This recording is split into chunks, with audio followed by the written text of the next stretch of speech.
Hello, everybody.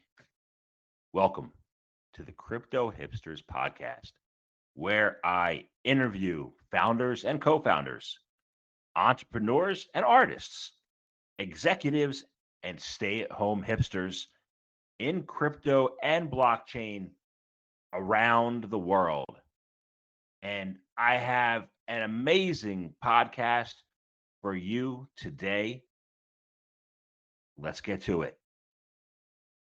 Guest here is our first guest for season 2. His name is Michael Casey. He's the Chief Content Officer at Coindesk. Michael, welcome to the show. Thanks for having me, Jamil. Happy to be here. You're very welcome. So to kick things off, as we usually kick things off with the same question for all of my guests is, what is your background, and is it a logical background for what you do now? Yeah, I was thrown by the word logical. I don't think anything's logical. My background is what it is, and it is where I ended up. And I just think you take what you can. But I'm a journalist by background. That's one part of it. The name Casey, of course, is Irish, so that's an interesting part of my background. I'm an Aussie of Irish descent. Been a journalist most of my life. Ended up most of that at Dow Jones and the Wall Street Journal, where I covered big kind of global macro stuff. I was a currency, bonds, macro reporter, and then ultimately manager, editor, and columnist. But I went down the Bitcoin rabbit hole in about 2013 and didn't really ever come out of it. In 2015, left the journal, went to MIT. I was at the Digital Currency Initiative there, worked on a bunch of really interesting research projects as that whole system was going out. But I'm a journalist at heart, and ultimately Coindesk is creating the media platform for the transformation of the financial system. This is as big an opportunity as I could get, I think, in media, because I think this is the biggest story in finance in 500 years. So ultimately, I'm leading that charge, and this is, I think it's logical. Done a whole bunch of weird things in my life. Lived in like Indonesia for a couple of years and 6 years in Argentina, which was transformative in how I think about money. And lots of different weird sort of meandering paths. Not logical, but this is where I've ended up, and I think it feels right for the time being. Does that answer your question? It does. Thank you. So let's talk about Blockchain Week. Consensus 2021, this past one that occurred back in May. I want to get your thoughts on, what worked well, and then we'll start with what worked well for that event, and what do you continue to want to do with that? Well, Consensus 21 was, of course, a virtual event, as was Consensus 2020. So both of those events thrust upon us by outside forces that every other event organizer in the world had to grapple with.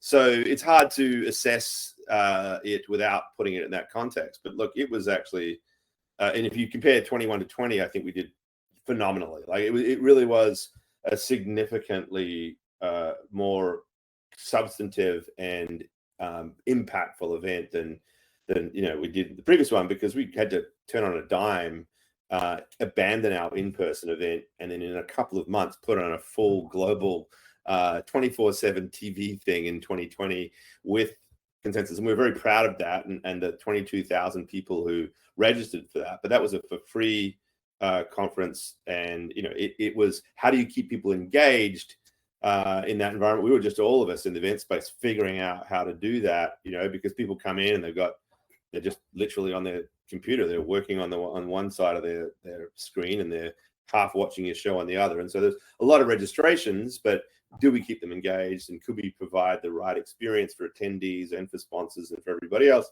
And it was a success, but we really knew we had to build on that. And so 21 was a paid event, so that was a much higher bar to actually get registrations in, but we cracked 5,000 paid registrants, in addition to having around a large number as well. It pushed us over the 10,000 mark for this course that we took in advance of that. So a lot of people came through the door.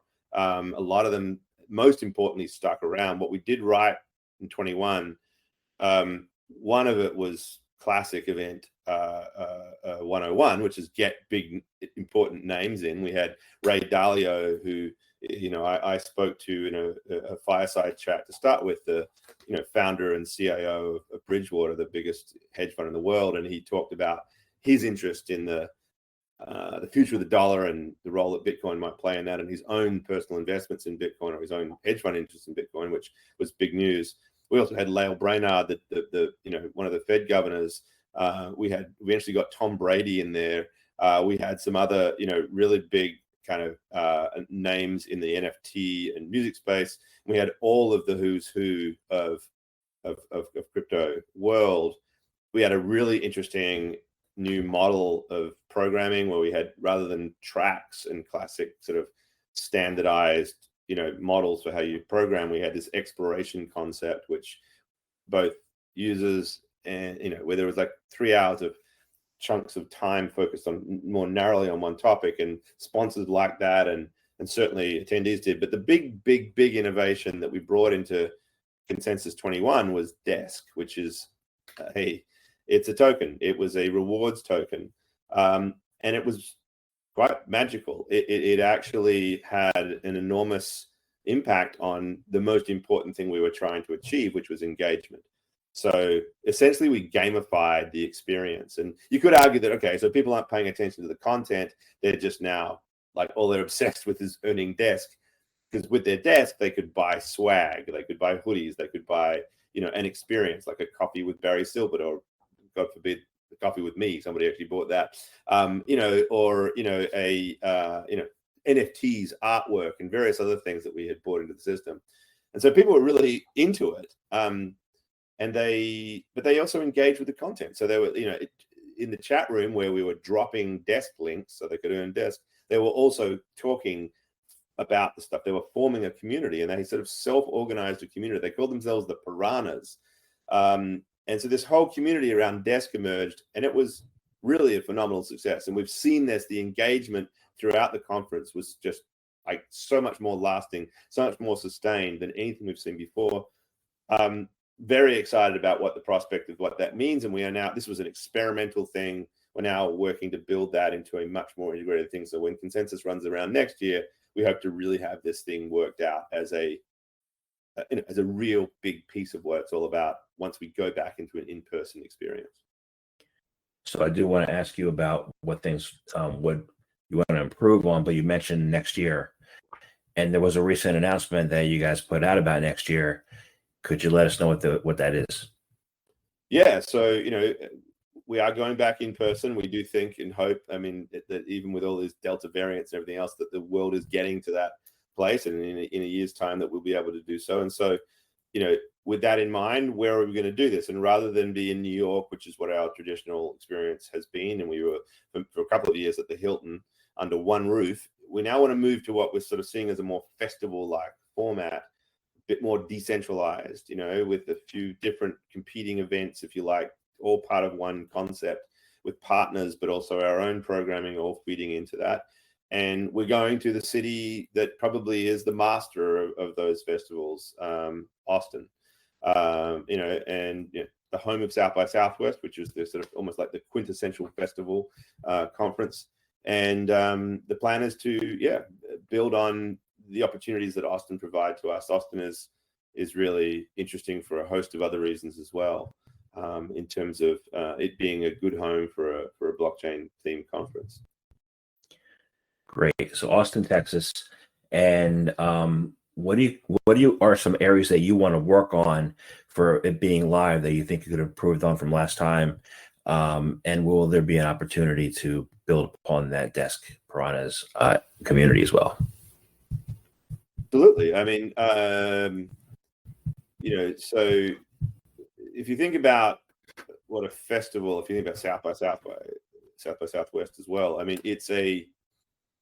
it's this idea that there are multiple different sort of areas of interest that people can engage with, right? So you sort of lean into the fact that there are, if you're into CBDCs, you could go to the Central Bank Digital Currency Conference. If you're into NFTs and music, there's a music conference that's all around NFTs. If you're into, the whole protocol development, you could go to one of the multiple different protocol foundation gatherings at our foundations track, or you could just go to the main stage events where we just have keynotes from big names speaking. or any other sort of construct of this, right? And so that's what we're trying to do here. Personally, I think what I'd like to see happen is how do we make the best of this new environment, this city, this place that is like bills itself, for example, as the capital of live music, and really lean into that. What can we do with NFTs and creative works and arts and music?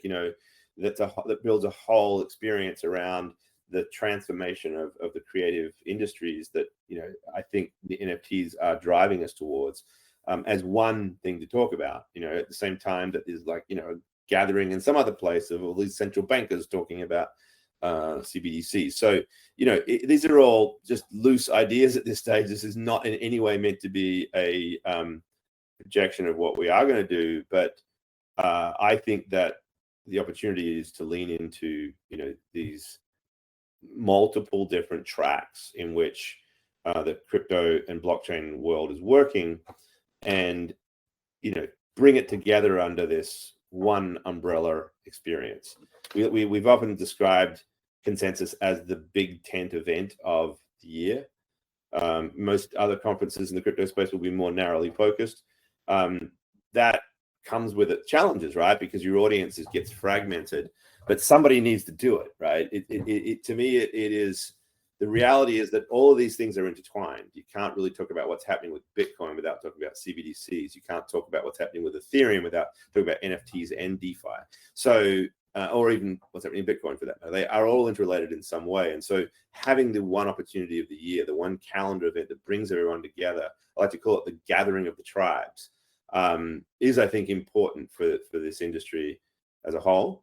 And therefore, what we plan to do in this new format is to really, bring home that broad breadth of experience, still maintaining a coherence, and allowing all those who attend to then go on about the best of their business the rest of the year, and then regather the year after. Excellent. So, Texas. Why are you choosing Texas, and why is Texas now becoming a magnet for blockchain, and how are the laws favorable there? And then I'll have a follow-up regarding laws.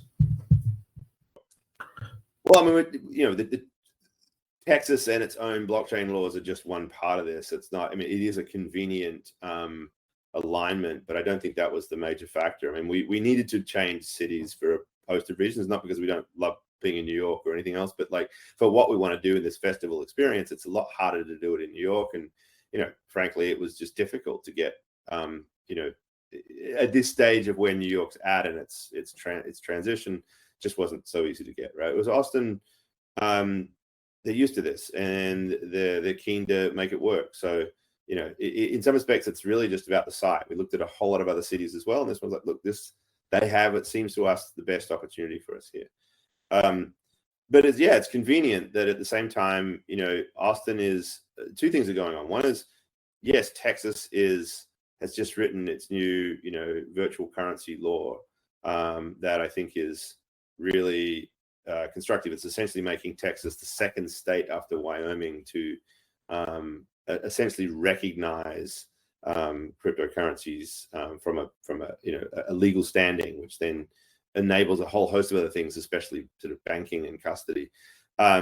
It's the second state after Wyoming to do that, and so one could expect a similar kind of ecosystem that's gathering in Wyoming right now of entities that are forming around the opportunities there to happen. But in addition to that, Austin is becoming a magnet for a lot of Silicon Valley flight, right? San Francisco is not having its finest moment right now, and a lot of people are leaving the Bay Area, and a lot of them are going to Austin. So there's, in addition to the blockchain world, there's just broadly, an incoming inflow of smart, outside the box, innovative, tech-driven people who really, I think, provide a really great foundation to build something like Consensus on. So there's a lot of reasons. I mean, he's got an international hub. So, there's plenty of flights in there. it's a great city, easy to get around. It's warm. It's going to be hot actually in June, but there's lots of pretty cool ways to refresh yourself. It's got just oodles of hotels. It's a very, very workable place for this. Great. And my follow-up was on law. Most of the crypto community has been watching C-SPAN over this weekend in the Senate hearings. Yeah. And I saw that you had an article, Coindesk had an article on what's going on over there. I just wanted to get your initial thoughts on how, if any, impact will occur negatively or positively as a result of the hearings. Yeah, I mean, let's be clear, these were not hearings. This is a vote on legislation. So it's like even more powerful than hearings, right? I mean, the first response might be people would think that it's negative. I think the takeaway in this is all very positive. The only reason why the appropriate amendment, or this state's really compromised language wasn't adopted because one single senator was a standout, right? An 87-year-old white guy from Alabama. Just let that sit for a second. One person, and all because of a defense contracting plan that he wanted. He upheld, he got in the way of a compromise piece of legislation that I think would have really inculcated the very idea that I think is central to how we're trying to, how I think smart people who are really recognize the value of smart regulation are thinking about this. That, yeah, if you've got people who are custodying assets on other people's behalf and they're acting as exchanges, then just as they do for KYC and everything else, they do have this reporting obligation that's not inconsistent with what happens in the existing crypto world, nor is it inconsistent with what happens in the financial world itself. And so whether we like it or not, that's a reality. All the other stuff that was rolled into it, this broad definition of broker and all of the other components here with regards to whether or not miners would be captured by this and whether or not hardware wallets and, all of that was removed from the exemptions that was agreed upon. And now it's kind of essentially ambiguously still in there. That's a huge problem, right? Because it's surveillance. It is unworkable models of reporting from unidentified entities and who is even responsible. And it's a mess. But I'm not too worried about it because it's a mess. It's just not going to be enforced or enforceable. And we still have to get through Congress. The lower house. But what's far more interesting and far more important was how close it got to actually being resolved because of the phenomenal lobbying that happened, which speaks to how much the crypto community has arrived. I mean, I don't think it's any coincidence that even though some might see this as a loss, the Bitcoin price has surged through this process. It was a statement of recognition of its importance, bipartisan support from different senators, countless different characters in Washington coming up and speaking out in support of this, and just a barrage of input from the crypto community to move things along. This was grassroots lobbying at its best. And I'm not sure that 87-year-old white Alabama men who've been in power for too long can actually withstand eventually the power of all of that collective organizing capacity when it comes at you with this thing. So what's going to happen now as it gets moved into deliberations in the House, even more of it, right? It really felt like this system can't last. There is change afoot. And look, having crypto part of a tax structure is a way to legitimize it, right? I mean, you can't ban crypto if it's now baked into your tax collection system. It is the ultimate legitimization. It might not be convenient for those who don't want to pay those taxes, but it's legitimizing. And so let's get this stupid, badly worded, ultimately unenforceable, clunky language ultimately removed one way or another in the reconciliation between the two houses' bills whenever that comes through, and see this for what it is. I think it's a victory and a moment of arrival for the crypto community. That sounds great. I agree. I'm excited now. um, Good. so I want to back away from heavy legal talk and talk about you had some celebrities at the last blockchain week. You had Spencer Dinwiddie, you had Tom Brady. I believe you interviewed Tom Brady about NFTs, and I believe that he had an announcement today about coming out with new NFTs. What was your experience dealing with these celebrities like at the last event?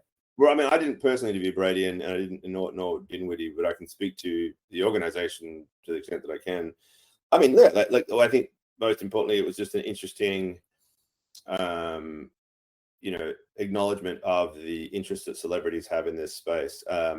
The NFT movement is obviously filled with a lot of hype. There's a lot of misunderstanding about it. There's a lot of real big flaws in it, but it is a very real concept. The idea of digital scarcity as a new way to think about how do we actually build a more effective business model for creators than has been available in the rather destructive Web 2.0 era is very real, and it's very real as something to focus on. So, the Dinwiddies, the Tom Brady's, the various other characters who are putting their name behind this are a reflection of the reality that this stuff is seen as real potential.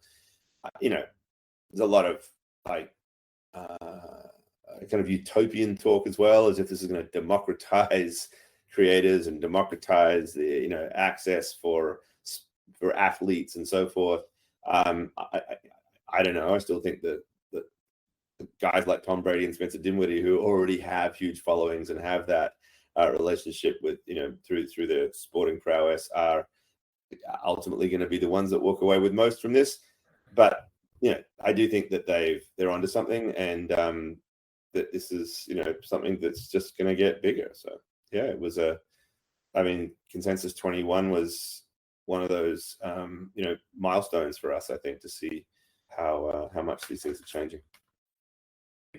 So let's talk about the people without huge followings for a second, like developers and entrepreneurs and investors and some corporate executives, academics, all of them, regulators, activists. How can they best collaborate, together to exchange ideas, interact, network with each other, and build this community further? Yeah, like you read that list that you think you're probably reading for the press release. It's the reality is that's hard, and that's why I don't think you can do the whole big tent thing that we do for Consensus every over and over again. Like, it's a once event sort of moment. But ultimately, that's what needs to happen. I mean, this is like this passage of this bill in Congress and the sheer amount of energy that was expended on trying to get it to happen was a reflection of how difficult it is to bring all these disparate interest groups together around a common cause. And yet it has to happen because this technology is not stopping, and because the world has a pretty broken financial structure at the moment. We've got all sorts of problems to deal with. So, whether it's ESG and energy, or the wealth gap, or the mounting debts and the sort of lack of confidence in the future of fiat currencies, all of that has underneath it a multitude of different interest groups who have a position one way or another on what they want the future to be. So we've got to work it out, and crypto is at the center of the conversation. How do they collaborate?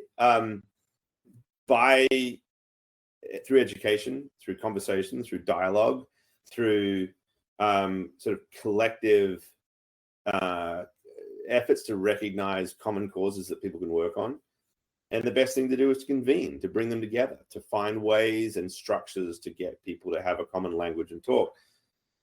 Consensus is that's its intent, right? I mean, I think as a media organization, that's our ongoing role all the time, right? We cover everything, and we are a forum, like any media organization is, like your podcast is, for ideas to be shared and discussed. And as that happens, hopefully all of this messy reality of these competing groups, it gets processed through some sort of osmosis, I suppose. But the thing about consensus is it's a deliberate effort to actually bring them together and literally allow them to network, right? So that's one of the great things about events. They allow people to come, press the flesh, meet, talk, put aside all of your hang-ups from home and just relax a little bit and talk. Like all of that is really, I think, conducive to how you bring interested parties together to work together on projects. So it's a core theme of any event, but it's a really big theme for consensus.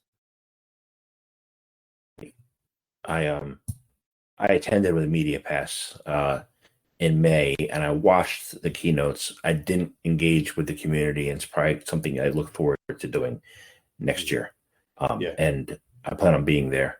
Sure. So yeah, it's much. I mean, look, we all miss, I think, badly the opportunity to be in person together, right? It's an integral part of a conference, and I for one just can't wait to get back into the mix.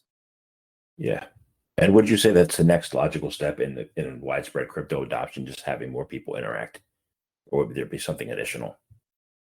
Yeah, no, look, it's all about people, right? And it's about, I think every one of us can say, how did you get into this? What got you excited? And it's usually some person who told you a story, shared with you an anecdote, whatever it is, and you went, oh, I get it. And that, I know who it was in my case, and I'm proud to say there was number of people who told me that I'm the one that got, so then I think this is, you multiply that off over the millions and millions of people who are into this, they've all got stories that relate back to some other person connecting with them. I sometimes feel, and this is where, a certain class of Bitcoin maximalist is always going to disagree with me. I find that there's a group within the Bitcoin maxi crowd who treat this as I've got mine, Jack. This is all about protecting what is mine and not letting anybody else touch it. I fundamentally disagree. I think the whole point of a blockchain structure is to enable exchange. It's how, yes, we can do so in a trusted way and protect our own assets in the process, but only so that we can actually enable exchange. And therefore, the most important part of that is the human interaction, right? That is the story of connecting and collaboration. That's what's interesting, not the holy shit, I'm hang on to my gold or my guns or my whatever and stay away from you, right? It's just not the point as far as I'm concerned. So this is this is why we do what we do, bringing people together. That's great to me. So I want to thank you very much for your time today. It's been an honor and a pleasure, and it's been great to kick off season 2 with you as my guest. It's been great. My last question is this: how can people find out more information about you, about Coindesk, about Consensus 2022? How can they do that? Sure. Thanks for asking. Right. So Coindesk.com, it's, most important media site out there. So you can find Coindesk, all of our articles, all of our TV, all of our podcasts, and all of our, newsletters and everything else that you can sign up for, all on that site, Coindesk.com. I'm the author of the weekly newsletter, Money Reimagined. That's also available. If you sort of seek out Money Reimagined on the site, you'll get to subscribe to that newsletter. I also have a weekly podcast, also called Money Reimagined. I do this co-hosted with Sheila Warren from the World Economic Forum, and that is you can find that under the podcast tab within Coindesk.com, and also it runs on our TV program as well. So you can find that. I've written like 5 books on this, co-authored 2, one called Age of Cryptocurrency with Paul Vigna, also The Truth Machine with Paul Vigna. Check out those books.